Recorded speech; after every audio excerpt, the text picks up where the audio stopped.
আত্মসংকট গণহত্যা চালিয়ে মানবতা বিরোধী অপরাধ করে যে ভয়ঙ্করতম পাপ আওয়ামী লীগ দল হিসেবে করেছে, সেই পাপ থেকে মুক্তির এখন পর্যন্ত কোনো উপায় তারা অবলম্বন করে নাই। আওয়ামী লীগের বিচার এখন পর্যন্ত হয় নাই। ছাত্রলীগের সন্ত্রাসীরা এখনো পর্যন্ত আমাদের সহযোদ্ধাদেরকে খুনের হুমকি দিয়ে বেরোচ্ছে, বিভিন্ন জায়গায় খুনের ঘটনাগুলো তারা ঘটাচ্ছে। এমত অবস্থায় আইনি দিক থেকে আওয়ামী লীগের ভোটের প্রতিদ্বন্দ্বিতা করতে বাধা না থাকলেও ছাত্র জনতা, বাংলাদেশের আপামর মানুষ এই ফেসিবাদী গণহত্যাকারী মানবতা বিরোধী যে দলটি আছে তাকে কোনোভাবেই বাংলাদেশের রাজনীতিতে আর রেলিভেন্ট হতে দেবে না। এর জন্য যদি আমাদেরকে আবারও রক্ত দিতে হয়, আমরা রক্ত দেওয়ার জন্য প্রস্তুত আছি। এই সার্বিকভাবে আমরা একটি সেন্টিস্ট মধ্যমপন্থী রাজনীতির চর্চা করতে চাই, যে রাজনীতির ভিত্তি হবে বাংলাদেশের স্বার্থ। সেই স্বার্থকে জলাঞ্জলি দেবার যদি কেউ চেষ্টা করে, তার বিরুদ্ধে প্রতিরোধ করে তোলাই হবে আমাদের কর্তব্য, এবং বাংলাদেশের স্বার্থকে রক্ষা করাই হবে আমাদের জীবনের শপথ।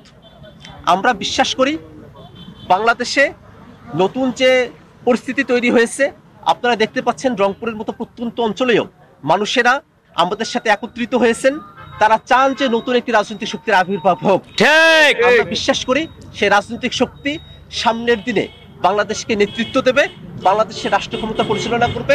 আমরা বাংলাদেশের যত ব্যবসায়িক শ্রেণীগোষ্ঠী আছেন তাদের কাছে বলতে চাই, লুটেরা পুঁজিপতি হওয়া, লুটেরা বুর্জোয়া হওয়ার যে মানসিকতা, সেখান থেকে বেরিয়ে আসতে হবে।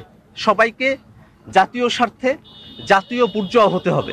যারা দেশের স্বার্থে কাজ করবেন, দেশের মানুষের কর্মসংস্থান নিয়ে কাজ করবেন, দেশের মানুষের সুবিধাগুলো দেখবেন, এবং একই সাথে তারা এই যে অর্থ পাচার হয় সেই পাচারের মতো কর্মকাণ্ড থেকে তারা বিরত থাকবেন। আমরা আশা করব সরকার যে সিন্ডিকেটগুলো আছে সেই সিন্ডিকেটগুলো যারা করছে তাদের বিরুদ্ধে কঠোরতম ব্যবস্থা নেবে। থানাগুলোতে শহীদদের, আহতদের যে মামলাগুলো আছে সেটা নিয়ে একটা পক্ষ মামলাবাজি করবার চেষ্টা করছেন, এবং সেখানে আমরা পুলিশেরও কিছু সহায়তা বা নির্লিপ্ত থেকেও নীরব ভূমিকা রাখার আমরা ব্যাপারটা প্রত্যক্ষ করছি। এটা আমাদের শহীদদের যে চেতনা, একটা সুস্থ স্বাভাবিক একটা বিচার প্রক্রিয়া, একটা ফেয়ার বিচার প্রক্রিয়া, তার জন্য একটা বাধা স্বরূপ হিসেবে আমরা এটা দেখি।